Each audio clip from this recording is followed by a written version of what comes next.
Welcome back to another MCQ session. करते हैं शुरू। First question is before you. The patient assessment includes the following types of approaches. Patient assessment की जो approaches है उसके types आपसे पूछे जा रहे हैं। Emergency, focus, comprehensive and diagnosis. ठीक है, इन चारों चीज़ों को आपको देखते हुए बेस्ट रेस्पॉन्स आपको पुट करना है। बेसिकली अगर बात की जाए पेशेंट असेसमेंट की टाइप्स की, तो ये चीज़ आपको ध्यान होनी चाहिए। कितने टाइप के पेशेंट असेसमेंट होते हैं? सबसे पहले ध्यान रखना है आपको इनिशियल, यानी 4 types of patient assessment upon generally use करते हैं। पहला अपना initial initial assessment. Second one is emergency. Third one is focused assessment.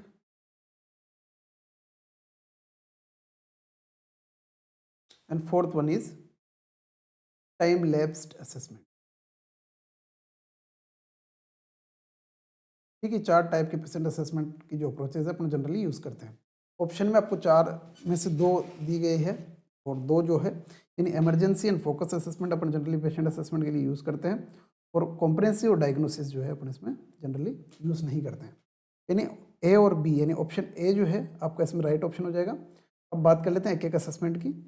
पहले अगर बात की जाए इनिशियल असेसमेंट, ये ध्यान रखना है इनिशियल असेसमेंट केवल अपन जो है रो डाटा कलेक्ट करते हैं। क्या करते हैं? केवल और केवल रो डाटा कलेक्ट करते हैं पेशेंट से, जो पेशेंट के डिजीज से रिलेटेड तो हैं बट आप उसमें डीप नहीं जा रहे हैं। ठीक है, तो बेसिक जो पैरामीटर से, बेसिक जो सिम्टम्स है डिजीज के, वही अपन जनरली पेशेंट से कलेक्ट करने की कोशिश करते हैं। ठीक है, सेकंड जो है आपको इमरजेंसी असेसमेंट होता है, और उसके अंदर आपको पेशेंट को इमरजेंसी इमरजेंसी असेसमेंट। ठीक है, इसमें बेसिकली पेशेंट जो नीड क्या, अर्जेंट नीड क्या है पेशेंट, उसको फोकस में रखते हुए अपने को डाटा कलेक्शन करना है और इवैल्यूएट करना है पेशेंट को।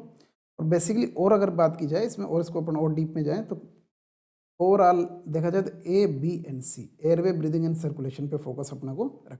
क्या रखना है? Airway, breathing and circulation, breathing and circulation, these are the key component of emergency assessment. Third one is focused assessment. ठीक है, अब इस प्रकार के असेसमेंट में जो है अपन क्या कर रहे हैं, इन्वेस्टिगेशन भी शामिल कर रहे हैं। आप कह सकते हो इन्वेस्टिगेशन भी इंक्लूड कर रहे हो, या आप एग्जामिनेशंस भी इसमें इंक्लूड कर लेंगे। ठीक है, फिजिकल एग्जामिनेशन है, वो सारी चीज़ें भी इसके अंदर इंक्लूड हो जाएगी, और आप एक तरीके से डीप स्टडी कर रहे हैं पेशेंट। ठीक है,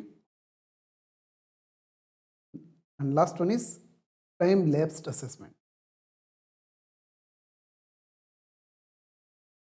ठीक है, और इस प्रकार के असेसमेंट में एक पर्टिकुलर टाइम पे अपन जो है पेशेंट को असेस करते रहेंगे। ठीक है, अब यहाँ कर लिया, इनिशियल कर लिया, उसके बाद फोकस्ड कर लिया, उसके बाद जो है जैसे जैसे पेशेंट्स के इन्वेस्टिगेशन और उसकी रिपोर्ट्स आ रही है उसके अकॉर्डिंग जो है पेशेंट को उस थॉट प्रोसेस के साथ पेशेंट को आप असेस करते जा रहे हैं। ठीक है, तो ये सारे के सारे इसके कंपोनेंट हैं। Next question, arrange the following stage of infection in order. यानी आपसे पूछा गया जा रहा है स्टेजेस ऑफ इन्फेक्शन आपसे पूछ रहा है, और उनको एक पर्टिकुलर ऑर्डर में आपको सेट करना है। इसमें आगे बढ़ने से पहले एक फिगर अपन देखेंगे और इस पर डिस्कस करेंगे। यहाँ देखेंगे, इसमें ये अपने ग्राफिकल स्ट्रक्चर बनाई हुई, इसमें नंबर ऑफ इन्फेक्टियस एजेंट तो आपको यहाँ पे दिखाए गए, और यहाँ पे क्या दिखाया गया? टाइम दिखाया गया। ठीक है, तो दोनों जो एक्सिस है, उन दोनों एक्सिस पे एक पर्टिकुलर अपन ने जो उसके वेरिएबल्स हैं उनको अपन ने सेट किया हुआ है। ठीक है, यहाँ पे टाइम है, और यहाँ पे जो है नंबर ऑफ इन्फेक्टियस एजेंट जो माइक्रो ऑर्गेनिज्म, उनकी काउंट यहाँ पे दिखाई गई है। ठीक है, तो पहला जो इसमें डिजीज साइकिल जो है, कह सकते हो स्टेजेस ऑफ इन्फेक्शन है, उनमें पहली स्टेज है इंक्यूबेशन। यहाँ पे आप देखेंगे नो साइन एंड सिम्टम्स आपको देखने को मिल रहे हैं। किस तरह के साइन एंड सिम्टम्स यहाँ देखने को नहीं मिल रहे हैं? बैक्टीरिया है जो ऑर्गेनिज्म है, वो आपकी बॉडी में अपनी जो काउंट है उसको बढ़ाएगा, यानी कि यहाँ पे केवल ग्रोइंग स्टेज है। This is the only growing stage. ठीक है, यहाँ पे नंबर ऑफ माइक्रो ऑर्गेनिज्म है, उनकी जो सेल्स है वो इंक्रीज हो जाएंगी। प्रोड्रोमल फेज ऐसी फेज होती है, फर्स्ट कंप्लीट हो गई आपकी, सेकंड होगी प्रोड्रोमल, और इसके अंदर आपको एक और चीज़ ध्यान रखनी है, इसमें बेसिकली ऑर्गेनिज्म जो अपने काउंट्स बढ़ा देता है, साइन एंड सिम्टम्स भी उसमें प्रोड्यूस कर देता है, बट ये जो साइन एंड सिम्टम्स है ये जो ना फेक होते हैं, या कह सकते हो पर्टिकुलर डिजीज़ के नहीं होते, कॉमन साइन एंड सिम्टम्स होंगे, ठीक है? इससे आपको डिजीज़ आइडेंटिफिकेशन में कोई हेल्प आपको नहीं मिलने वाली है। ये नॉर्मल साइन एंड सिम्टम्स होंगे जो सभी डिजीज़ में हो सकता है आपको देखने को मिले, और इससे अपन कहते हैं वेगो सिम्टम्स आप कह सकते हो, यानी फॉल्स सिम्टम्स से पर्टिकुलर डिजीज़ के सिम्टम्स आप आइडेंटिफाई नहीं कर सकते। थर्ड स्टेज जो है, इससे अपन कह रहे हैं ये हाइट ऑफ डिजीज़ है। ये कई बार देखने को मिलता है, हाइट ऑफ, ऐसा पूछा जाता है, हाइट ऑफ डिजीज़ जो कौन से स्टेज में आपको देखने को मिलता है। ये क्लिनिकल स्टेज है, और यहाँ पे डिजीज़ जो है हाइट पे होती है, माइक्रो ऑर्गेनिज्म की जो काउंट्स है वो पीक पे पहुँच चुकी होती है, ठीक है? और सभी sign and symptoms particular disease के आपको वहाँ पे देखने को मिलेंगे, ठीक है? तो और सारे के सारे सीवियर आपको देखने को मिलेंगे, ठीक है? और इसी के लेटर स्टेज में जो है ये फॉल्स ऑन, मतलब यहाँ पे जो है वो इंक्रीजिंग पैटर्न में थे, यहाँ फॉलिंग पैटर्न में आपको देखने को मिलेंगे, और ये पूरी की पूरी जो है ना, यहाँ से लेकर यहाँ तक की जो साइकिल है, ये किस में आ जाएगी? क्लिनिकल स्टेज में आएगी, और देखा जाए तो उसको हाइट ऑफ डिजीज़ भी आप कह सकते हैं।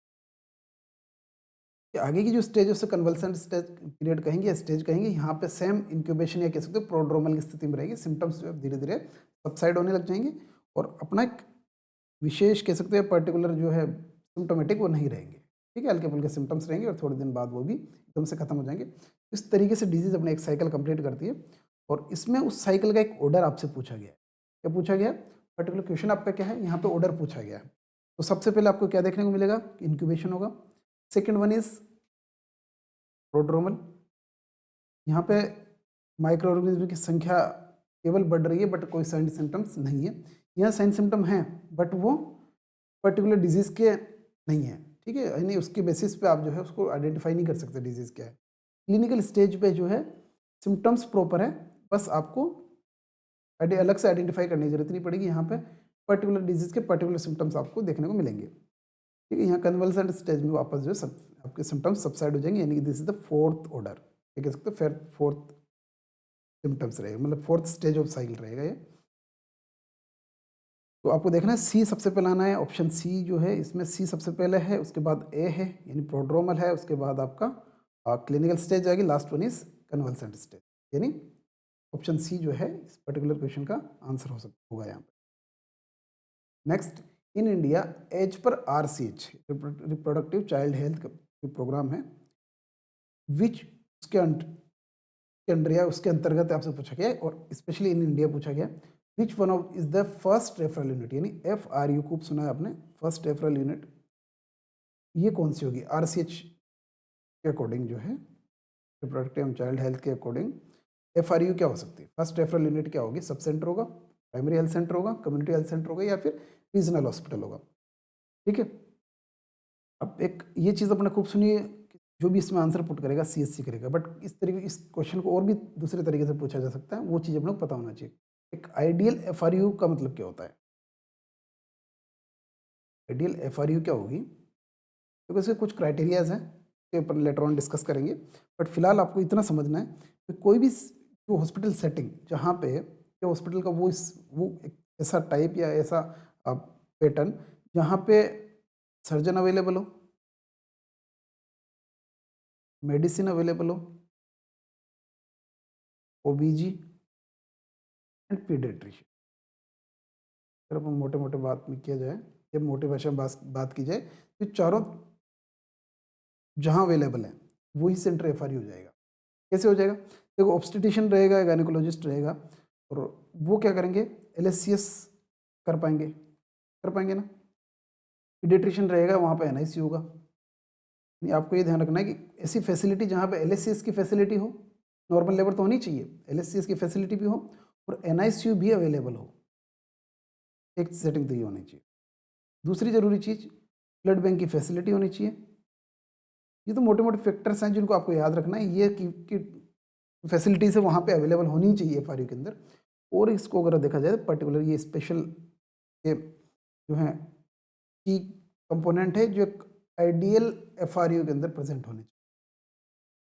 जैसे देखा जाए तो यहाँ पर 24 आवर्स जो है डिलीवरी फैसिलिटी होनी जरूरी है, चाहे नॉर्मल डिलीवरी हो चाहे असिस्टेड डिलीवरी हो, ठीक है? ये फैसिलिटी वहाँ पे है, तो वो सेंटर जो है आपके एलिजिबल है किसके लिए? FRU के लिए। Next one, emergency obstetric care including surgical intervention, it means LSCS की फैसिलिटी वहाँ पे अवेलेबल होनी चाहिए, ठीक है? न्यूबॉर्न केयर, ठीक है, नॉर्मल जो नर्सरी है वो वहाँ पे होनी चाहिए। Emergency care of sick children, अब इसको देखा जाए तो क्या हो जाएगा, ये NICU PICU की फैसिलिटी वहाँ पे होनी चाहिए। Full range of family planning including the laparoscopic services, यहाँ पे यहाँ ये कह सकते हो आप, यहाँ पे जो है फैमिली प्लानिंग की जो फैसिलिटी वहाँ भी होनी चाहिए, वो भी मतलब वो भी वहाँ पे अवेलेबल होनी चाहिए। अबॉर्शन, सेफ अबॉर्शन सर्विसेज आप वहाँ प्रोवाइड करा रहे हो।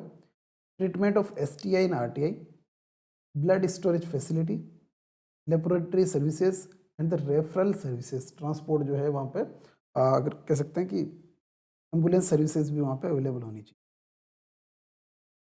ये क्या एक आइडियल FRU के क्राइटेरिया हैं, ये क्राइटेरिया अगर फुलफिल होंगे तो वो सेंटर आपका क्या कहलाएगा, आइडियल FRU कहलाएगा। और ये अपने इंडियन सेटिंग में ये सारी सारी फैसिलिटी जनरली कहाँ पे अवेलेबल होती हैं, CSC में अवेलेबल होती है, इसीलिए CSC जो है फर्स्ट रेफरल यूनिट माना जाता है। ठीक है, नेक्स्ट क्वेश्चन पे चलते हैं। Arrange the following steps of hand washing in order, hand washing के स्टेप्स आपसे पूछे गए हैं और उनको आपको क्या करना है, ऑर्डर में अरेंज करना है। ठीक है, खूब पढ़ा होगा, कई बार आपने देखा भी होगा, एग्जामिनेशन में भी क्वेश्चन पूछे जाते हैं। ठीक है, तो सबसे पहले एक चीज़ आपको ध्यान रखनी है, एक चीज़ होती है हैंड वॉश, जिसे हम कह रहे हैं सर्जिकल हैंड वॉशिंग। क्या कह रहे हैं, surgical hand washing.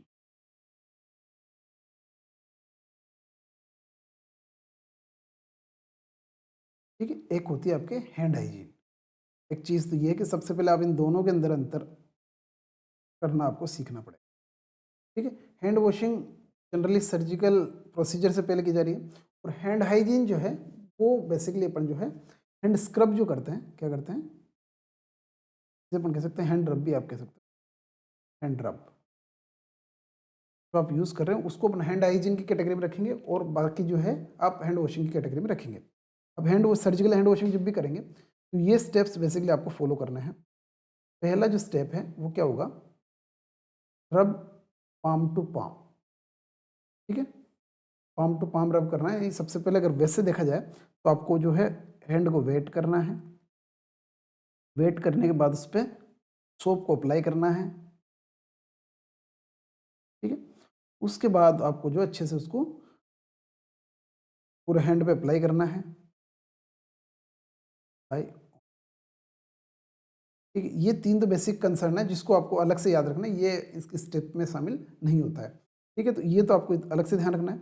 Proper soap लेना है, प्रॉपर वेट करना है, उसके बाद जो है आप क्या करेंगे, सर्जिकल हैंड वॉशिंग स्टार्ट करेंगे। ठीक है, तो इसको अलग से याद रखना है। उसके बाद जब फर्स्ट स्टेप से जब स्टार्ट करेंगे अपन, तो फर्स्ट क्या हो जाएगी, पाम टू पाम, यानी ये पाम और ये पाम दोनों आमने सामने हैं, और इसमें ये ध्यान रखना है कि ये जो है आप एंटी क्लॉक यूज़ कर रहे हैं। डायरेक्शन क्या होनी चाहिए, एंटी क्लॉक, नॉट क्लॉकवाइज। ठीक है, palm to palm first stage. Second stage is right palm over left dorsum with finger interlaced. ठीक है, एक पाम है उसके ऊपर जो है आपने क्या कर दिया है, एक हाथ का पाम है और दूसरे का डोर्सम है। ठीक है, और साथ ही साथ क्या हो रही है, फिंगर इंटरलैस्ट हो रही है, यानी एक पाम हो जाएगा। यहाँ पे ध्यान क्या रखना है आपको, दोनों हाथ की केवल palm and palm, palm to palm आपको वॉश करना है। दूसरा पाम टू, एक साइड पाम, एक का एक हैंड का पाम रहेगा और एक का डोरसम रहेगा। ठीक है, और ये वाइस वर्सा अपन करते रहेंगे। अगले स्टेप में दूसरा हाथ नीचे हो जाएगा, पहला हाथ नीचे हो जाएगा। ठीक है, तो ये अंडर कह सकते हो वाइस वर्सा, यानी चेंज होते रहेंगे। थर्ड स्टेप में आपके क्या रहेगा, palm to palm with finger interlaced. अब यहाँ पे देखो पाम टू पाम कर रहे हैं बट ये फिंगर इंटरलेस नहीं है, बट यहाँ पे क्या हो रही है, इस तरीके से फिंगर भी इंटरलेस हो रही है एक दूसरे में। This is the stage third. ठीक है, और आगे बढ़े तो बैक ऑफ फिंगर, फिंगर जो है इनकी बैक जो है वो to oppose the palm with finger interlock, finger को आपने इंटरलॉक किया हुआ है। एक चीज़ ये ध्यान रखना है आपको, यहाँ पे इंटरलेस नहीं इंटरलॉक है, ध्यान रखना है। और साथ ही साथ क्या हो रही है, फिंगर आपने जो है एक हाथ की फिंगर और एक हाथ का पाम रहेगा। ठीक है, ये हो गया आपके स्टेज 4। स्टेप 5 में क्या हो जाएगा, आपके rotational rubbing of the left thumb clasped in right palm and vice. ये आप देख रहे हैं, एक हाथ है, इस हाथ का ये जो थंब है वो इस आपकी जो मुट्ठी इसके अंदर इसने रखा हुआ है, और उसको अपन जो है एंटी क्लॉक, ठीक है, एंटी क्लॉक वाइज इसको आप जो है रब कर रहे हैं। स्टेज 5। स्टेज 6 में जो है ये ग्रूव्स जो है आपकी इनके अंदर से जो है डायरेक्ट को निकालना है। Rotational rubbing backward and forward with the clasped finger of right hand in left palm and vice versa. Vice versa in the sense opposite, पहले राइट हैंड पर का अगर पाम रहेगा तो लेफ्ट हैंड की फिंगर्स रहेगी, फिर अपन चेंज करेंगे तो लेफ्ट हैंड की फिंगर हो जाएगी और राइट हैंड का पाम हो जाएगा। ठीक है, तो इस तरीके से अपन जो है हैंड वॉशिंग करेंगे। तो इसकी बेसिक स्टेप्स जो हैं हमेशा पहले कहाँ से स्टार्ट करनी है? अगर स्टेप की बात की जाए तो स्टेप होती है इसकी 6। एंड सर्जिकल हैंड वॉशिंग की स्टेप कितनी होगी? 6, ये याद रखना है। और इसकी प्रीवियस जो स्टेप्स हैं इसको आप कह सकते हो भाई अप्लाई सोप, पहले वेट हैंड में अपन जो है उनको इसमें स्टेजेस में क्लीन मतलब अपना काउंट नहीं कर रहे हैं। क्या करेंगे? वेट हैंड, अप्लाई सोप, ये दोनों स्टेज जो है अपन पहले रखेंगे, लास्ट में इसको वापस इसके नीचे और कौन सी स्टेप आ जाएगी? आपको हैंड को क्या करना है? Dry, dry with in स्ट्राइल towel, ध्यान रखना है, तो किसी टॉवल से नहीं, स्ट्राइल टॉवल से इसको आप ड्राई कर लेंगे।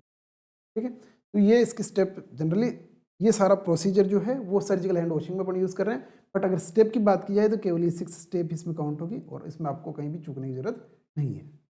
ठीक है, स्टेप ओनली 6 इन सर्जिकल हैंड वॉशिंग। अब बात कर लेते हैं हैंड हाइजीन की। तो इन दोनों पहली चीज़, दोनों में डिफ्रेंशिएशन आपको पता होना चाहिए और फिर कौन कौन सी स्टेप्स होती है वो अपने को पता होनी चाहिए। क्लियर? इसमें अपन क्या कर रहे हैं? This is the hand hygiene. क्या है ये? Hand hygiene. यहाँ पे क्या चीज़ें आपको देखनी है? आप कर रहे हो हैंड रब ओनली। क्या कर रहे हैं? हैंड रब।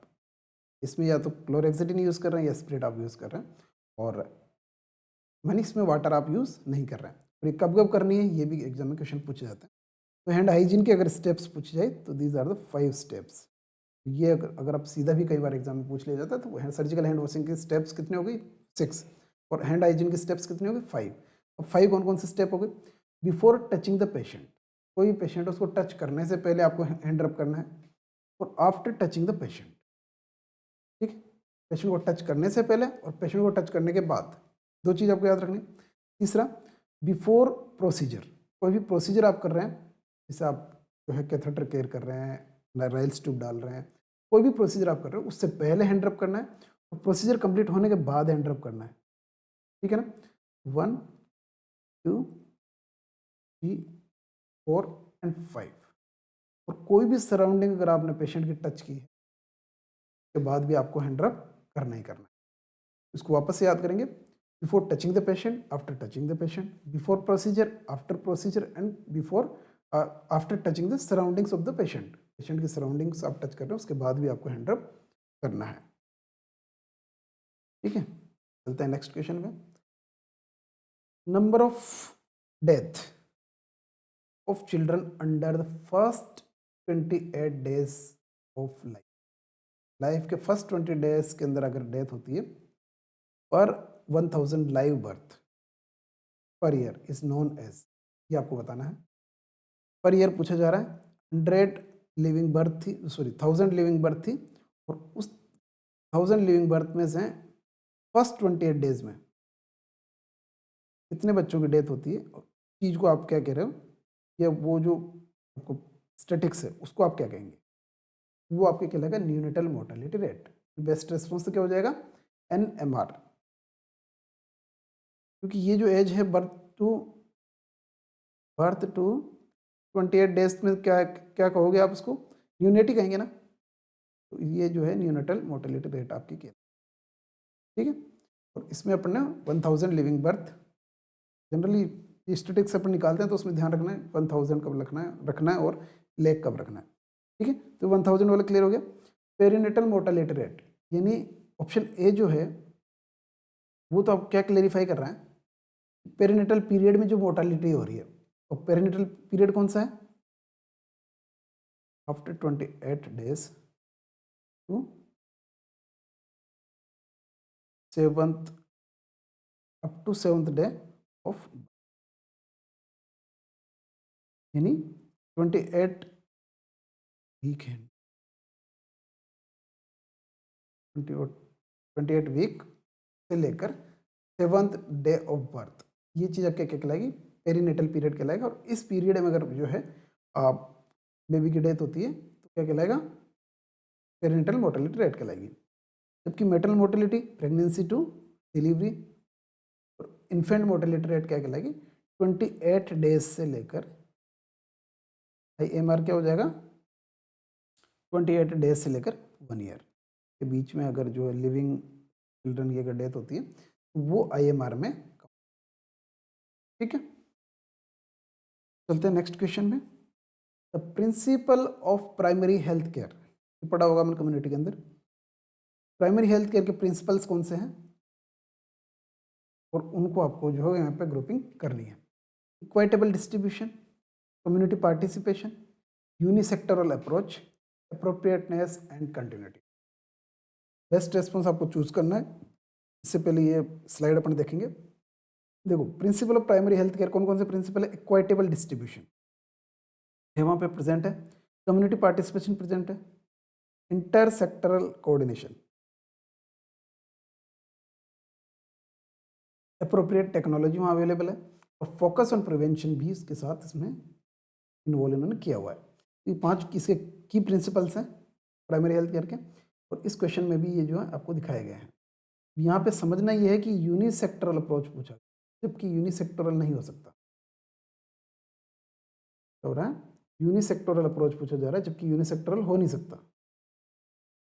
कोई भी अप्रोच है कम्युनिटी अप्रोच, अब जब भी अपन करेंगे तो मल्टी सेक्टोरल होगा, यूनिसेक्टोरल अपन नहीं करेंगे, ठीक है। तो ये चीज़ अपने को पता होनी जरूरी है। कभी भी अपन कोई भी स्टडी कर रहे हैं तो यूनिसेक्टोरल तो हो ही नहीं सकता ना, मल्टी सेक्टोरल रहेगा, मल्टी सेक्टोरल अप्रोच रहेगी, ठीक है। तो मिलते हैं नेक्स्ट सेशन में एक नए टॉपिक के साथ। तब तक के लिए thank you and good bye.